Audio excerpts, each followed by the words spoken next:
နာမည်ကတော့ချူချူခိုင်ဝင်းပါအမသားလေးကတော့ခု KG မှာတက်နေတဲ့တာလွန်ထုဖြစ်ပါတယ်SKD ကိုရွေးချယ်ရတဲ့အကြောင်းရင်းကတော့အမတို့ဒီ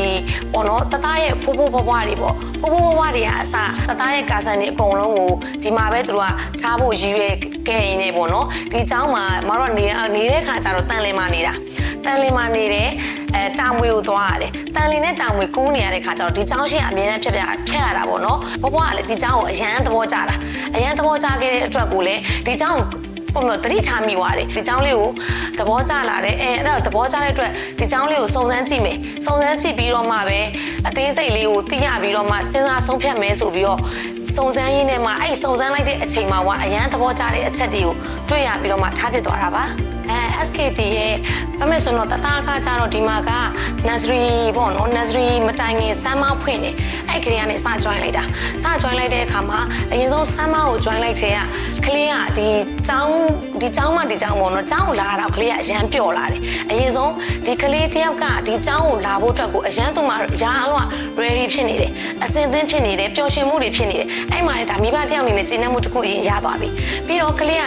စပြီးတော့စမ်းမလေးကိုစ join လိုက်တဲ့ခါမှာညီမတို့ကစ join ပြီးတော့တပတ်မာတင်ကိုတော့မှကလေးကတိတာတာလေးကိုတိုးတက်လာတာတွေတွေ့ရတယ်သူ့ရဲ့ဒီ emotion လေးတွေကအစအရာအလုံးပြောင်းလဲပြီးအတစ်ဖြစ်လာတွေကတော်တော်လေးကိုချင်းချင်းဖြစ်သွားတယ်အဲ့လိုမျိုးတွေ့ရတဲ့အတွက်ကိုဒီ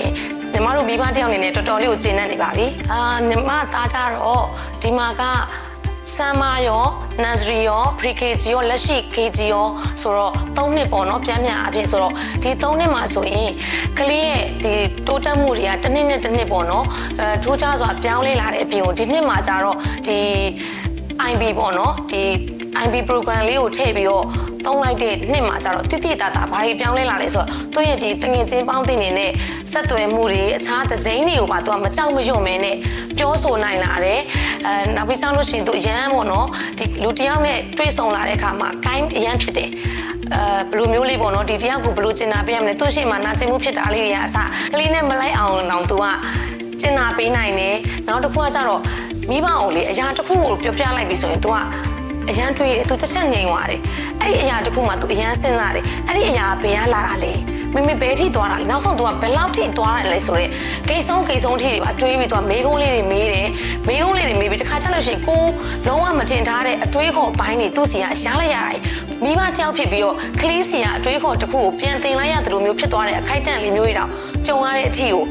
ကျဉ်းနှံ့မှုတွေရပါတယ်အခုဆိုလို့ရှိရင်ဘာတစ်ခုမှထပ်ပြီးတော့အရန်သဘောကျလာလဲဆိုလို့ရှိရင်ညီမတို့ဒီမိဘနဲ့သားသမီးဆိုတာအမြဲတမ်းထိတွေ့နေရတာအမြဲတမ်းထိတွေ့နေရတဲ့မိဘနဲ့သားသမီးတော့မှကိုယ့်ရဲ့ကလေးအကြောင်းကိုဒီမိဘအမေတယောက်ကသာလေပို့ပြီးတော့သိတဲ့အသိလိုမျိုးတောင်မှဆီယမတွေကဒီကလေးရဲ့ပုံစံကိုသူ့ရဲ့ emotion လေးတွေ behavior လေးတွေအဲ့ဒါလေးကိုတော့ဒီကဆီယမတွေကဘယ်လောက်ထိ view ဆိုင်လဲဆိုရင်အဲ့လိုမျိုးတောင်မှပြောပြပေးနိုင်တဲ့အထီကိုကျင့်တတ်လာပါတယ်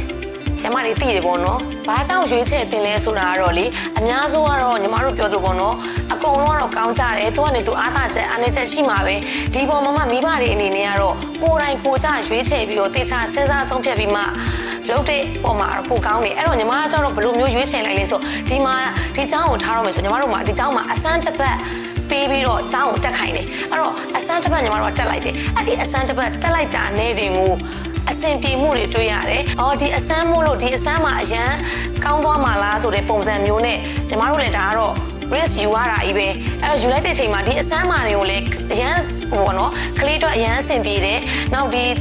ဆရာပေါ့နော်ဆရာမတွေကလည်းကလေးတွေကိုအရန် view စိုက်တာတွေနောက်ចောင်းသားနဲ့ကလေးနဲ့ထားပေးထားတဲ့လူဦးရေညီမျှမှုတွေကိုတွေးလိုက်ရတဲ့အတွက်ကိုညီမကတော့လုံးဝယုံကြည်စိတ်ချပြီးတော့ထားဖြစ်သွားတယ်အဲ့ထားဖြစ်ကြတဲ့ရောကညီမရဲ့ရွေးချယ်မှုကမှန်သွားတာဖြစ်သည့်အတွက်ညီမလိုမျိုးရွေးချယ်မှုမှန်ကန်ခြင်းနဲ့ဆိုတဲ့မိဘတိုင်းကိုတော့ဖိတ်ခေါ်ပါတယ်လို့